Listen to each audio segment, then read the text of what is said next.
And good evening, and welcome to yet another edition of the Shadow Gallery. I am, as always, your host, James Donnelly. And tonight we're going to talk again more about some comic media related news and not about comic books themselves, because there's a lot of people that already do that. And most of them are the people that either follow me or watch me, and they're doing it better than I am. So, especially Ghost Critic. Jesus Christ, what the hell got into you, Mark? It's like he's on some kind of comic book based amphetamine. Just all the volume of videos, the sheer volume is just incredibly impressive. But anyway, um, yesterday, of course, big reveal of the Guardians of the Galaxy trailer, uh, written and directed by James Gunn. As we've talked about here in the past, I was alternately a huge fan and then a severely disappointed fan, because I love Slither. I think that's a really, really terrific film. It's hilariously funny. It's a good horror film. I mean, it's good, kind of schlocky horror film. And he just really got the tone just right. Um, but then he did Super, which I thought was which I thought was probably the worst film of the year that it came out in, if not one of them. I know that if you probably go back, I think this was 2011. I don't want to say that came out. Um, and you go over my list of worst of the year, that is near the bottom or at the bottom. It was just a horrifically disappointing film. And I blame Rainn Wilson. It just was awful. Anyway, so very, very, very skeptical I was uh, watching out for the Guardians of the Galaxy trailer, and they announced it. It was going to, the Chris Pratt, because of his success with the Lego film, and of course with Guardians of the Galaxy coming up. And if you haven't seen the Lego movie yet, get off your ass, stop watching this, pause right now, and go to the first showing of that film that you can find. It is absolutely brilliant. It's the best animated film since easily since Toy Story 3, probably the best animated film I've seen since maybe even Wall-E. It's just wonderful. Um, so anywho, so back to Chris Pratt. So he was on Jimmy Kimmel, and they announced that they were going to be introducing the trailer. And so, of course, as soon as the show came on, the video started hitting YouTube, or the trailer itself just hit YouTube. Marvel, the Guardians account on Facebook and on Twitter. You couldn't escape it, and it is phenomenal. It's a great first trailer. Um, I just I love the way that they broke it down. That it has, the traditionally, with Chris Pratt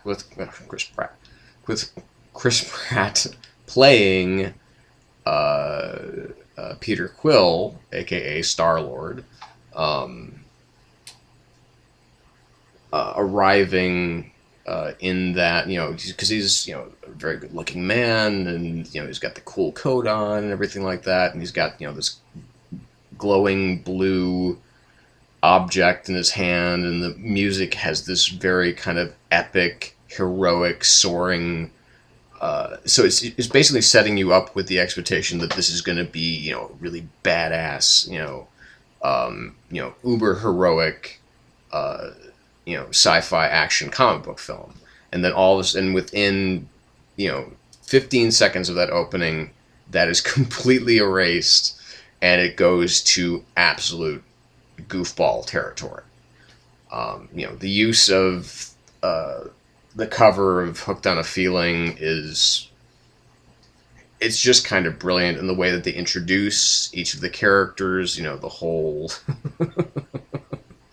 that whole moment with John C. Reilly, and I mean, I think they've got a great cast. I wanted to see more of Karen Gillan, uh, because I'm kind of like majorly in love with Karen Gillan right now, uh, because Amy Pond. Amy Pond. That's all you need to know ever about Karen Gillan. Amy Pond. That's why you should see her in like everything. I mean, but anyway, it's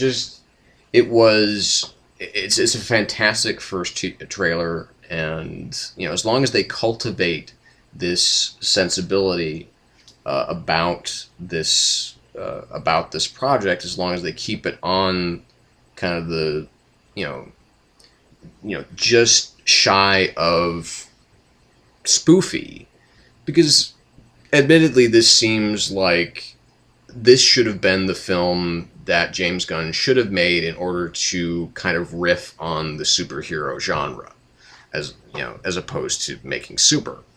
Um, so I'm totally on board with this. It went from being a maybe to being a probably, once I was reminded that Karen Gillan was in it, to a definitely. I'm going to be there, in line, the opening day. So there's that's that teaser, and there's a billion sites out there that can break it all down for you, but that's just my personal interpretation. So on to the big news of tonight. That it's funny because when I'm at work, I work until 10 p.m.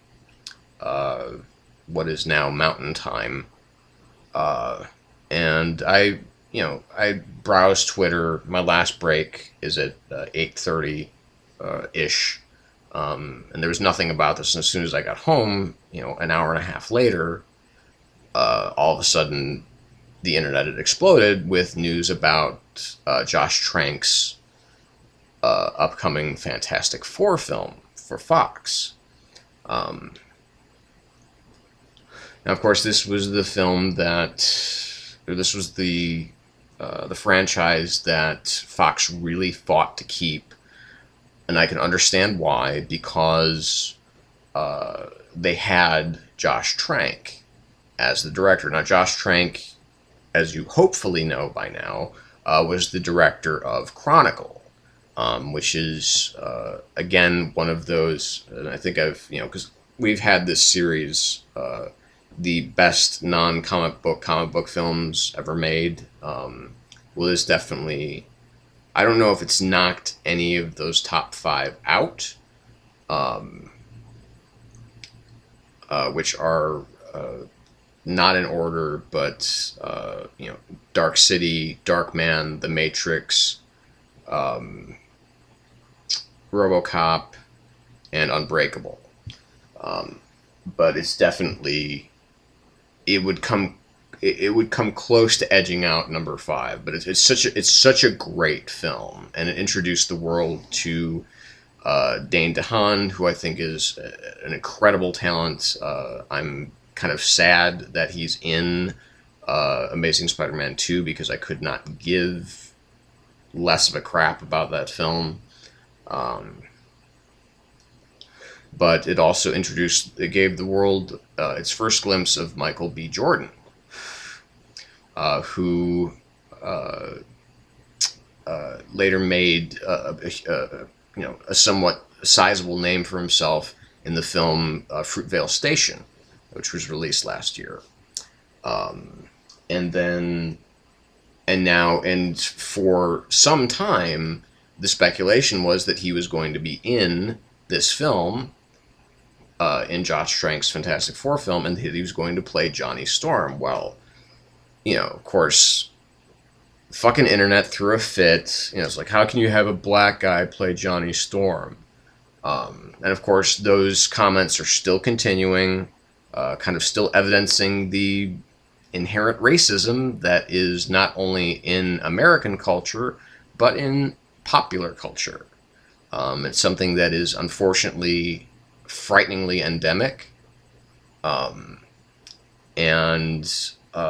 is just, it's something that's so hard to believe. I mean, I know that the target audience for comic books are white males between ages 18 to 45, and it doesn't get too far outside of that comfort zone very often, which is why the best books tend to be the books that do, uh, subvert those expectations, like Saga and like, not necessarily Hawkeye, because it's still, but it's also a very female-driven book, which is something else that white males, especially comic book fan white males, don't seem to care for, at least in the troll category. But I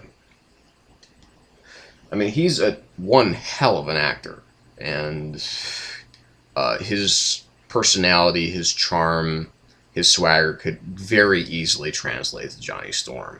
Who gives a fuck if he's black? I mean, really, people, is that all that we have to bitch about now?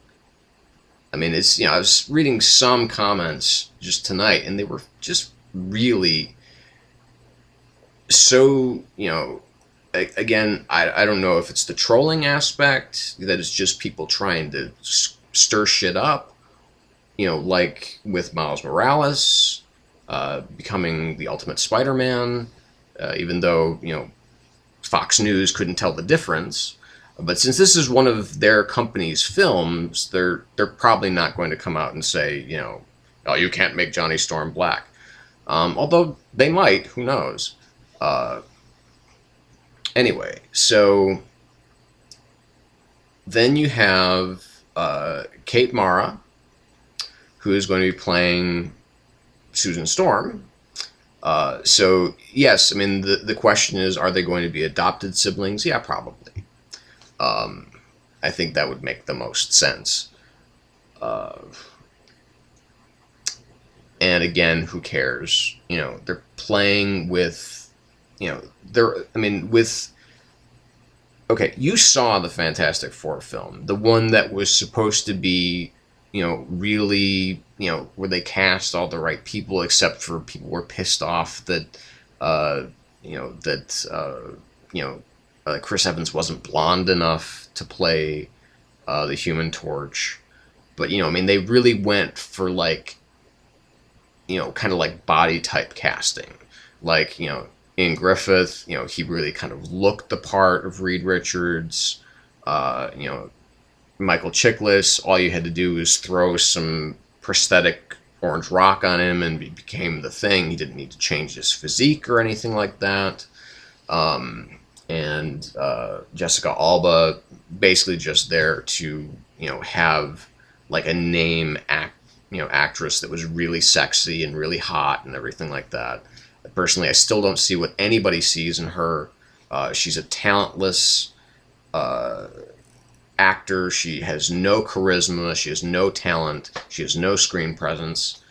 And, she's just boring as hell to watch and to look at, frankly. I think that she's just, I mean, not ugly, but I mean, there's just something about her that, I mean, maybe it's just the fact that she is so dull that it makes her body seem dull.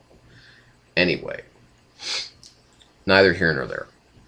But Kate Mara, of course, who most people will know as playing Zoe Barnes on House of Cards on Netflix. Again, if you haven't seen either season 1 or season 2 of that, start binge watching like immediately, because that's a pretty fucking awesome show.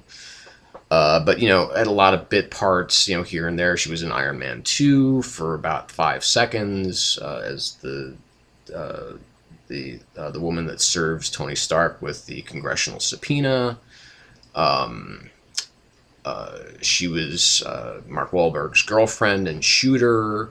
Again, a lot of like kind of nobody roles, except then kind of American Horror Story came around. And she played the the young woman that Dylan McDermott's character was fucking around with.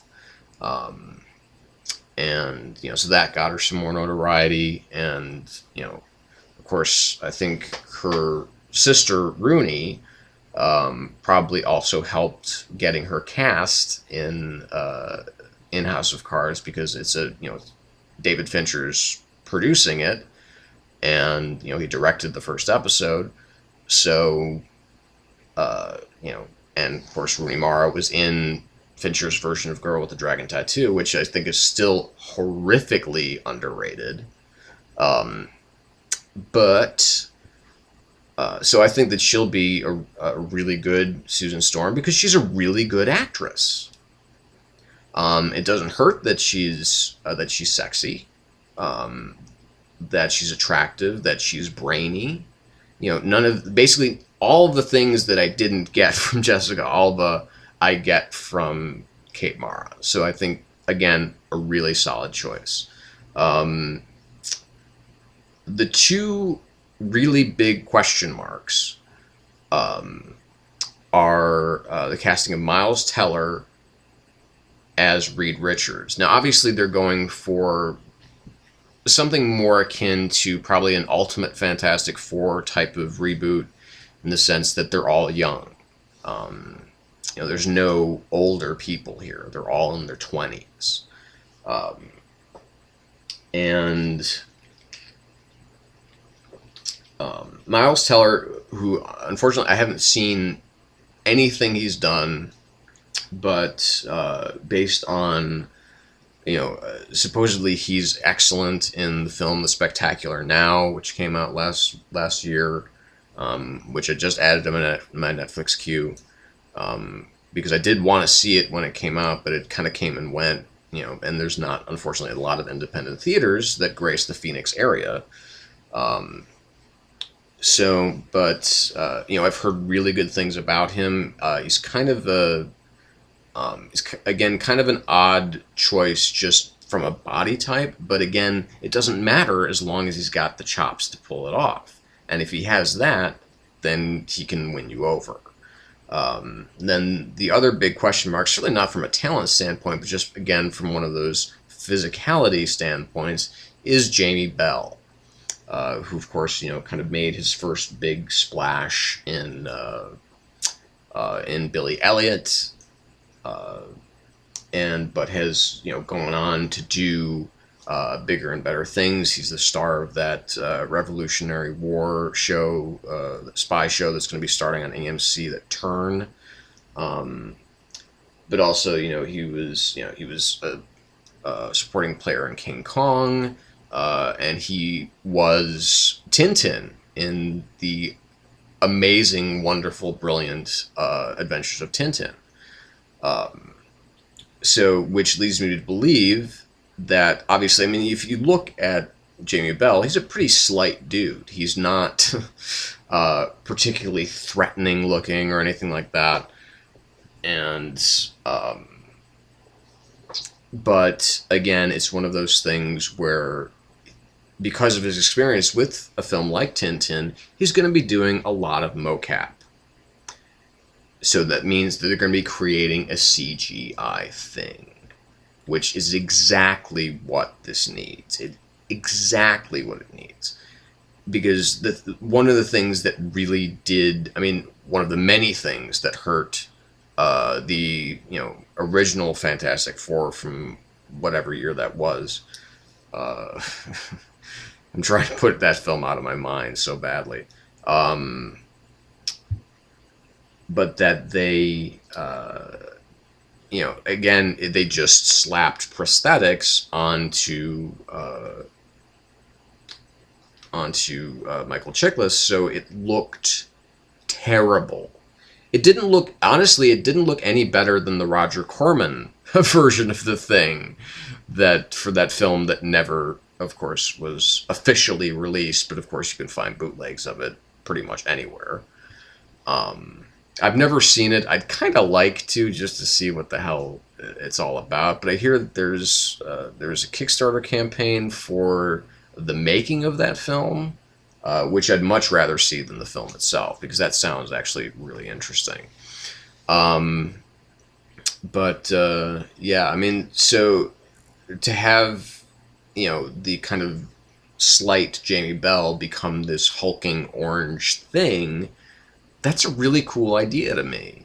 Um, and so again, it's the fact that Josh Trank was smart enough to cast actors,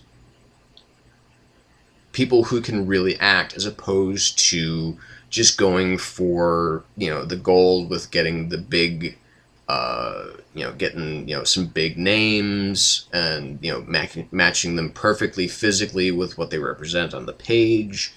I mean, not too many people like the Fantastic Four movie, and if they do, it's more of a kind of it's okay. Um, Nobody loves it. I haven't seen any review. I haven't heard from anybody who said, "Oh man, I really love the Fantastic Four. That's a great movie." No, nobody said that. Everybody said, like I said, at best, it's it's okay. And most of the people like myself were just like, "Yeah, it pretty much sucked," and we want to try to forget it, with the exception of Chris Evans. He's the highlight of that film. And of course, to fuel the speculation fire on the how they're disrespecting the source material, is that there's talks that there may be a female Doctor Doom. And again, to that I say, who cares? I mean, really, I mean, okay, I know that, for instance, if you told me that well, there, instead of the Joker being played by, a man in the film, that they cast a woman, well, that would be certainly different.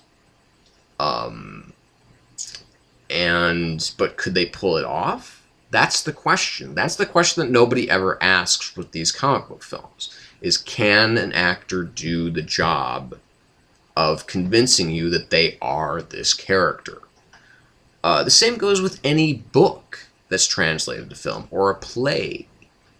Can the actor do it? And sometimes they can't.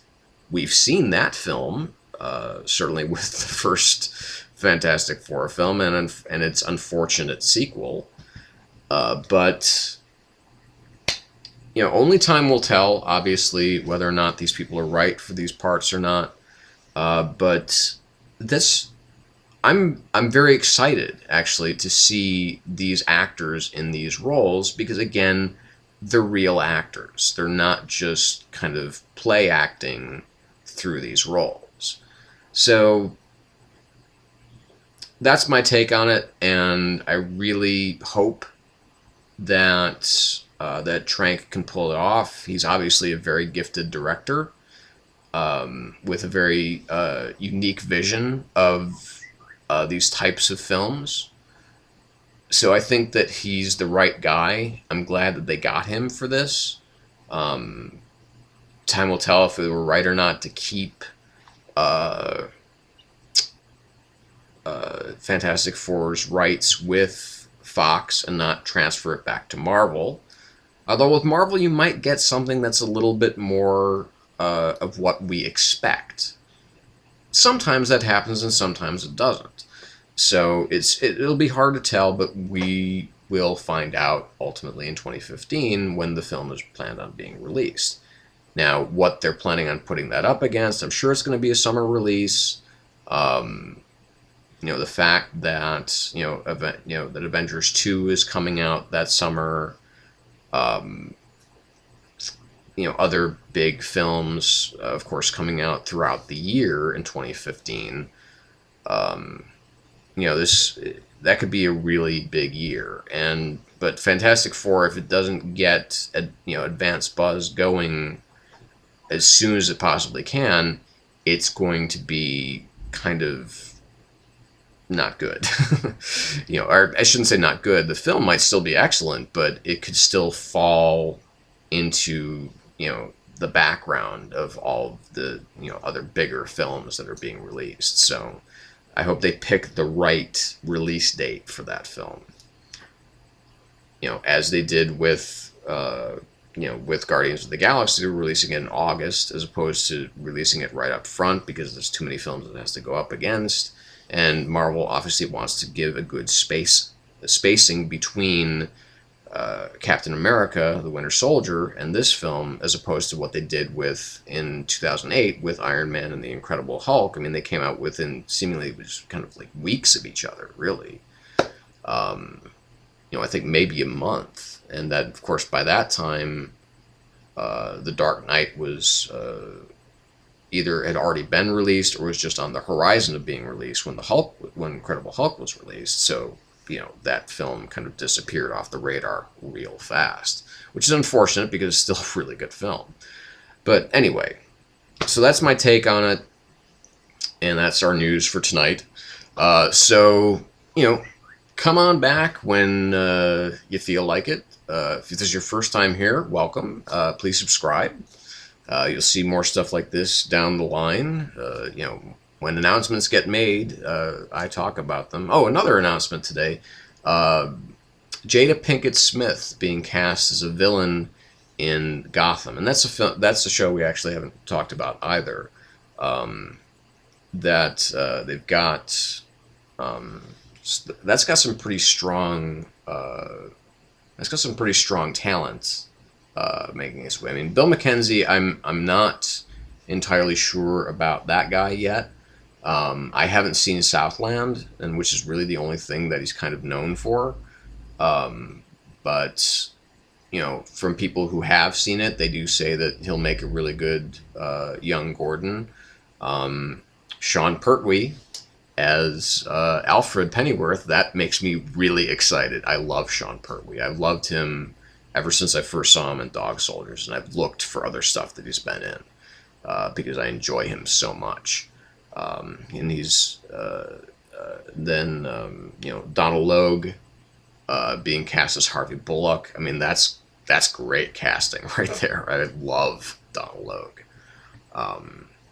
So again, I mean, this could be a really good show as long as they do it right. But yeah, Jada Pinkett Smith apparently, I don't know if she's going to be a recurring villain or just kind of a one-off. I mean, the other people that are in the show, perfectly honest, I haven't heard of many of them. It's usually like a lot of other TV. It's kind of their claim to fame. But again, things are looking up for comic book related TV shows. And for comics projects in general, I think that they're making some pretty smart moves. They have to, because I mean, in order to compete with the monsters that are out there, like the Avengers films, like the Marvel films, like the forthcoming Superman Batman film, you have to cast smart and you have to cast well, and in order to keep an edge up on, or to keep your edge against some of these films. So that's it. So I'm done. Again, thank you for watching. And thumb it up, thumb it down, comment, criticize, complain. My one rule: don't be a dick. And we'll see you next time. So again, thank you for coming by and watching this. And this is James Donnelly signing off for the Shadow Gallery and reminding you, as always, to stay in the shadows.